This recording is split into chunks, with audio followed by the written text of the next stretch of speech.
Sorotan lainnya, Saudara, Sekjen PDI Perjuangan Hasto Kristianto angkat bicara soal peluang PDI Perjuangan mengusung nama Anies atau Ahok sebagai bakal calon gubernur dan calon wakil gubernur di Pilkada Jakarta 2024. Hasto bilang nama-nama Bacagub dan Bacawagub diusulkan dari DPC dan DPD partai. Dan nama-nama tersebut baru masuk proses penjaringan di tingkat provinsi sehingga Hasto belum bisa menyebut siapa nama-nama yang sedang diusulkan ranting PDI Perjuangan.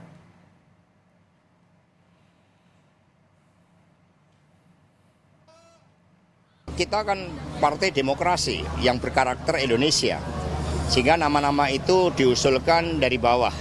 Kalau gubernur diusulkan dari DPC dan DPD partai. Dan nama-nama tersebut sekarang baru proses penjaringan di tingkat provinsi untuk calon gubernur dan wakil gubernur. Jadi nama-nama akan tersaring sesuai dengan usulan dari daerah-daerah yang mohon maaf belum bisa kami sebut nama-nama yang terdaftar karena masih melakukan proses pencermatan. Sebelumnya, Anies Baswedan menjawab soal kemungkinan dirinya kembali maju di Pilkada Jakarta. Anies mengatakan semua panggilan tugas akan dipertimbangkan secara serius untuk selanjutnya akan diputuskan. Semua yang sifatnya panggilan tugas itu selalu dipertimbangkan dengan serius. Dan kami pertimbangkan semua panggilan tugas itu dengan serius. Dan kemudian nanti kita ambil keputusan. Nama dua mantan Gubernur DKI Jakarta, Basuki Cahayapurnama dan Anies Baswedan masuk radar dalam Pilkada DKI Jakarta. Kita bahas bersama Gilbert Simanjuntak, Komisi B DPRD DKI Fraksi PD Perjuangan, dan Burhanuddin Muhtadi, Direktur Eksekutif Indikator Politik Indonesia. Selamat sore Mas Burhan. Pak Gilbert, terima kasih sudah bergabung bersama kami di Kompas Petang. Ya, selamat sore. Sore Pak Gilbert. Sore Pak Burhan. Pak Gilbert, ini bagaimana peluang keduanya antara Ahok dan juga Anies masuk dalam daftar nama bakal calon gubernur Jakarta dari PDI Perjuangan? Baik, kalau melihat prosedurnya tentu itu melalui jenjang yang dari bawah ya, PAC kemudian mengusulkan ke DPC, DPC kemudian mengusulkan ke DPD. Sampai saat ini DPC belum ada mengusulkan nama-nama ke DPD, jadi kita belum bisa menjawab dengan lugas itu apakah nama beliau masuk. Tetapi beberapa nama seperti yang nama-nama yang lain sudah dimunculkan begitu. Kan ini katanya masuk dalam proses penjaringan. Sudah sejauh mana nih proses penjaringannya, Pak Gilbert?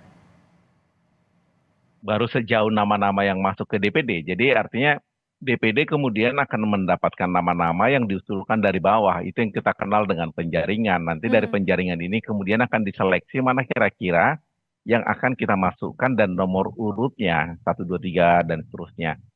Tentu itu kan membutuhkan waktu juga begitu. Lalu kemudian yang memutuskan siapa yang akhirnya terpilih adalah DPP. Bisa saja DPP kemudian memilih bukan dari nama yang disodorkan oleh DPD karena memang wewenang ada di DPD untuk memutuskan hal tersebut. Mas Burhan, kalau melihat adanya radar nama Ahok, nama Anies yang akan maju di Pilkada Jakarta, menurut Anda seperti apa nih? Ya menurut saya ini menunjukkan sekali lagi betapa cairnya konstelasi elektoral jelang 2024 di DKI Jakarta. Dan kalau misalnya ide menggabungkan dua nama besar yang pernah bersilang posisi di Pilkada 2017 berarti menarik nih. Jadi ada upaya untuk kalau misalnya jadi ya keduanya berpasangan, terlepas siapa yang jadi capres siapa yang jadi cawapres, Gubernur tapi atau wakil gubernur? Gubernur atau wakil gubernur, terlepas daripada itu ya, itu berarti ada nuansa untuk di 2024 di DKI Jakarta semacam pertama adalah upaya untuk mengulang kembali nuansa pilpres di tingkat pilkada. Karena dari sisi posisi politik Anies dan Pak Ahok itu posisinya sama dalam pengertian cenderung berada di luar status quo. Jadi ada kesan kalau dua nama ini bisa bergandengan, keduanya bersatu melupakan masa lalu untuk menantang status quo. Jadi calon gubernur yang diusung oleh status quo. Karena Pak Ahok kita tahu dari PD Perjuangan, Mas Anies capres dari 01, kalau keduanya bersatu, berarti menunggu siapa calon gubernur yang diusung oleh mereka yang sekarang berada di dalam kekuasaan. Mhm. Kita belum bicara soal siapa nanti gubernurnya atau siapa nanti wakil gubernurnya, tapi kita tahu bahwa nama keduanya ini muncul nih, sama-sama mantan gubernur Jakarta. Pak Gilbert, kalau PDIP sendiri melihat kinerja baik itu dari Pak Ahok ataupun Pak Anies itu seperti apa sih? Layak tidak untuk maju lagi di Pilkada Jakarta? Saya tentu punya catatan tersendiri mengenai mereka ya. Kalau Pak Ahok kita melihat ya jelas nyata di depan masyarakat bahwa masyarakat melihat sendiri apa yang sudah dilakukan. Pak Anies juga, cuman kalau membandingkan apa kinerja mereka, saya kira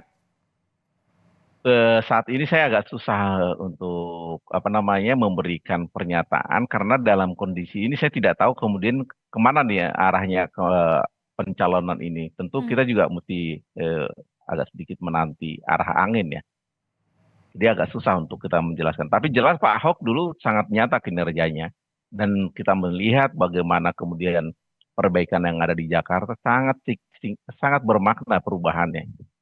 Dan masyarakat merasakan sendiri kinerjanya 70% dan ya mungkin masalah yang kemudian menghadang ya itu membuat kemudian tidak terpilih. Tetapi tingkat kepuasan dan kemudian masyarakat begitu menyukai beliau dalam hal kinerja. Saya kira kita mesti akui lah.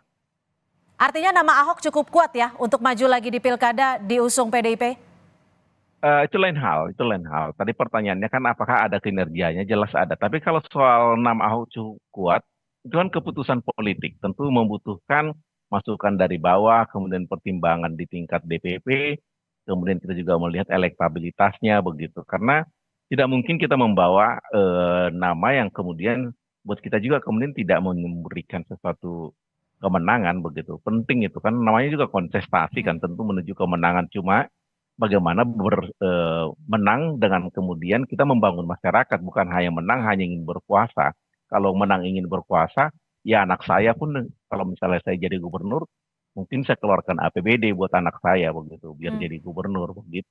Oke, kalau tadi Anda menyebut bahwa kinerja Ahok saat menjabat sebagai gubernur Jakarta cukup terlihat. Kalau kinerja Anies sendiri, Anda melihatnya bagaimana? Saya punya catatan tersendiri lagi mengenai beliau ini. Cuma Silakan. dalam hal sekarang ini, saya tidak bisa terlalu terbuka untuk mengatakan itu. Karena dalam posisi ini kan ini bisa berubah suatu saat. Apakah kemudian akan terjadi nama-nama ini digadang-gadang masuk atau tidak begitu. Ini kan masih wacana masyarakat. Tentu wacana masyarakat agak susah kita kemudian untuk mengatakan ini akan layak, ini tidak layak. Tetapi kalau mau melihat data selengkapnya, sebenarnya saya punya data lengkapnya, cuman itu juga ada di media sebenarnya kalau mau dicari. Oke, lalu apakah sosok Anies Baswedan ini sebenarnya bisa merepresentasikan dari semangat PDI Perjuangan untuk bisa bisa dikatakan melalui jalur Jakarta, tapi pembahasannya kami hadirkan usai jeda. Tetap bersama kami di Kompas Petang. Terima kasih Anda masih bersama kami di Kompas Petang. Saya langsung ke Pak Gilbert. Pak Gilbert, kalau dari PDI Perjuangan sendiri, sosok Anies ini bisa merepresentasikan semangat politik dari PDIP tidak sih? Karena kan kita tahu sebelum-sebelumnya ini Anies banyak begitu mengkritik pemerintahan. Tentu kita harus objektif melihatnya ya.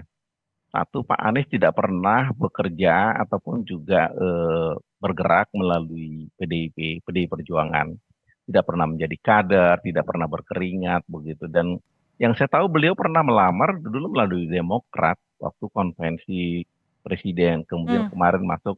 Tapi kalau semangatnya Nasdem. sendiri bisa merepresentasikan PDI Perjuangan tidak? Semangatnya beliau yang mana yang dimaksudkan ini, Mbak? Semangat perubahan, semangat mengkritik untuk pemerintah. PDI Perjuangan tidak di dalam semangat perubahan mengkritik begitu, kita tidak. Semangat kita adalah semangat kebangsaan, semangat nasionalisme yang tinggi, semangat kesatuan, ideologi Pancasila. Selama ada di dalam koridor itu, kita bisa menyatakan itu semangat PDI Perjuangan. Tetapi kalau tidak ada di dalam semangat kebersamaan, tidak melihat kebersamaan dalam arti sebuah nation sebagai bangsa, itu tidak dalam posisi semangatnya PDI Perjuangan begitu. PDI Perjuangan tidak pernah melihat kemenangan menjadi sebuah target, tetapi kemudian membuat perbaikan di masyarakat karena memang negara ini dibangun untuk kepentingan masyarakat banyak begitu. Jadi masalah menang tidaknya itu memang kita akui bahwa itu sebuah target, tetapi kemudian tidak menang juga bukan berarti kita kemudian menjadi tidak ada, tetap eksis kok dari Hmm. dulu. Jadi semangat itu yang mungkin kita punya begitu. Mhm. Bahwa kemudian waktu Bu Mega kalah, Bu Mega juga tidak melamar menjadi gubernur begitu kan. Jadi ini semangat yang kemudian kita punya. Oke, kalau dari akar rumput sendiri bagaimana melihat nama Anies dan Ahok ini, Pak Gilbert? Kalau dari akar rumput yang muncul nama-nama baru nama-nama Bu Risma, Bu Sri Mulyani, Pak Andika, Pak Basuki Hadi Mulyono, Pak Adi Wijaya, Ketua DPD. Nama-nama itu yang muncul. Jadi kalau dikatakan akar rumput itu mempunyai apa namanya permintaan begitu, ya itu yang kita sampaikan begitu. Sampai sejauh ini ya itu yang masuk. Tetapi kemudian apakah ini yang kemudian akan disodorkan oleh DPD? DPD masih akan melakukan seleksi yang kita sebut tahap penyaringan ya dari sesudah tahap penjaringan ini. Jadi kita betul-betul menyerahkan semua ini dari bawah dulu. Tentu DPD juga memiliki pertimbangan juga begitu. Selain berasal dari akar rumput, DPD juga melihat calon yang tidak dilirik oleh anggota-anggota atau akar rumput kita begitu. Kan akar rumput melihat tentu dengan kacamatanya, tentu bisa beda kacamata yang mereka lihat dengan kacamata yang dimiliki oleh DPD begitu. Oke, Mas Burhan, kalau menduetkan antara keduanya ini mungkin tidak sih? Jadi, Kita tentu bicara dalam kemungkinan-kemungkinan saja ya. ya dalam politik kan apapun serba Betul. mungkin, tapi pertanyaannya seberapa besar kemungkinan itu terjadi. Nah, dari penjelasan Pak Gilbert maupun dari respon akar rumput PD Perjuangan, tidak mudah menduetkan Anies dengan Ahok. Jangan-jangan bukan duet, tapi duel. Seperti yang terjadi sebelum ini. Karena bagaimanapun lane-nya Anies itu beda dengan garis ideologis PD Perjuangan. Jadi semangatnya berbeda dan itu pula yang membuat ya 2017 itu melahirkan kompetisi elektoral yang panas. Tetapi secara politik karena keduanya sekarang berada pada posisi yang kurang lebih sama, yaitu berada di luar status quo secara politik ya. Anies kita tahu menjadi salah satu pengkritik utama pemerintahan Jokowi. Ya. Tentu saja Pak Jokowi atau Pak Prabowo punya calon yang digadang-gadang untuk maju di Pilkada DKI Jakarta nanti. Dan pada saat yang sama Pak Ahok setidaknya meskipun belum mendapatkan tiket dari PD Perjuangan, tetapi semangatnya belakangan kan sangat kritis ya. Beliau mengkritik kebijakan Pemprov DKI di bawah Pak Heru terkait dengan penonaktifan NIK. Jadi ada titik temu di situ. Tetapi apakah itu dengan serta-merta mempermudah atau mempermulus keduanya untuk berduet? Ya belum tentu juga. Terlalu jauh ya perbedaan antara kedua tokoh ini. Jangan-jangan kalau digabungkan justru yang terjadi kimiawinya, senyawanya negatif. Basis PD Perjuangan menolak karena ada Anies, Ya. sementara basis Islamis juga menolak karena ada Ahok. Jadi ahli-ahli menambah suara tapi malah menurunkan. Ini kan sangat dipertimbangkan oleh elit PD Perjuangan. Oke, jadi masih cukup ini ya, masih cukup sulit menurut perspektif Anda ya. Kalau menurut saya ini Cynthia, Gimana? wacana diet Anies dengan Ahok atau Ahok dengan Anies ini wacana yang indah di atas kertas ya, wacana media. Tetapi real politik masih sulit untuk menduetkan keduanya dalam satu pelaminan politik. Gitu. Kalau elektabilitasnya sendiri, keduanya di Jakarta seperti apa menurut perspektif Anda, Mas Burhan? Sejauh ini dua-duanya masih cukup bagus ya. Keduanya bagian dari top 3 minimal dari survei saya bulan Februari ya, masih 2 bulan yang lalu memang belum punya update terbaru. Tetapi poin saya ketika dipasangkan kan pertanyaan yang pertama siapa yang mau jadi cagup, siapa yang menjadi cawagup. Belum tentu Ahok bersedia jadi cawagupnya Anies atau sebaliknya. Apakah Anies bersedia sudah turun peringkat dari capres kemudian jadi cawagupnya Ahok gitu kan. Ini kesulitan teknis. Yang kedua adalah apakah basis massa dari kedua tokoh ini bersedia ketika keduanya dijodohkan Nah, ini kan pertanyaan yang tidak mudah untuk dijawab dan saya belum punya data surveinya itu. Apakah senyawanya positif atau negatif ketika dua tokoh ini dijodohkan? Kalau semangat sebagian orang kan sepertinya ada upaya untuk menjodohkan dua kekuatan ini untuk mengalahkan calon gubernur yang di-endorse oleh kekuasaan. Hmm. Nah, kalau misalnya semangatnya itu bisa saja itu mempersatukan perbedaan antara PDI Perjuangan dengan partai pendukung Anies, tetapi lagi-lagi tidak mudah jalan ke sana.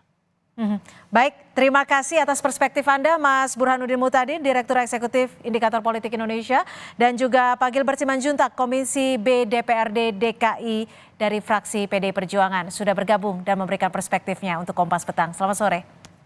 Selamat sore. Terima kasih.